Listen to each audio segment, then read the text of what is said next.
रजनीश की चौपाल में आप सभी का एक बार फिर से बहुत स्वागत है। आज मैं आपके लिए वरिष्ठ लेखक डॉक्टर प्रदीप उपाध्याय साहब की एक लघु कथा लेकर आया हूँ, जिसका शीर्षक है कसूरवार।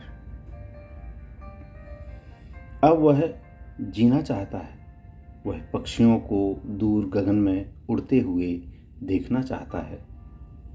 रंग बिरंगी तितलियों का इस फूल से उस फूल तक उड़ना, चिड़ियों का चहचहाना, पक्षियों का कलरव, नदी, पहाड़, जंगल, इन सब से गुजरना चाहता था। अब ये सभी उसे फिर से अच्छे लगने लगे थे। उसे याद है कि 8 साल पहले जब कैंसर डिटेक्ट हुआ था, तब बहुत निराशा के गर्त में चला गया था, किंतु परिवार के सपोर्ट से 6 महीने में ही उस पर विजय पाली थी। टाटा मेमोरियल में ही ऑपरेशन हुआ था, तब डॉक्टरों ने कह दिया था कि तंबाकू गुटखे को अब हाथ भी मत लगाना। उसे याद है कि 2 साल तक उसने इनसे बराबर दूरी बनाकर रखी थी। उसकी बीमारी के कारण निराशा के भंवर में उतर चुकी पत्नी सुलेखा भी प्रसन्न रहने लगी थी। कितनी सौम्य और सुंदर पत्नी मिली थी, और फिर 2 नन्हे प्यारे बच्चे भी तो ईश्वर के वरदान के रूप में मिल गए थे।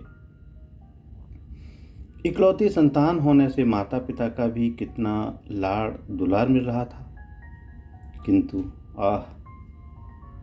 वह यह क्या कर बैठा। उसने जब फिर से तंबाकू गुटखा खाना शुरू कर दिया था, तो सभी ने समझाया था, मना किया था, लेकिन वह नहीं माना।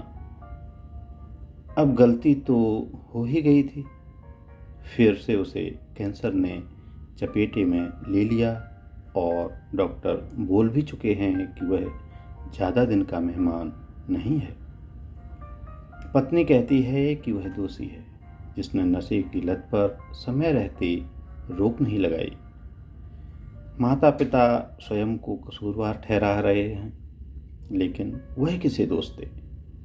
क्या ईश्वर को, जो उसे जीने के लिए एक मौका और नहीं दे रहा?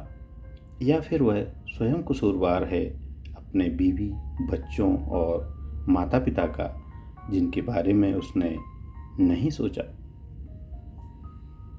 लघु कथा समाप्त हुई। आप सबके समय के लिए बहुत धन्यवाद।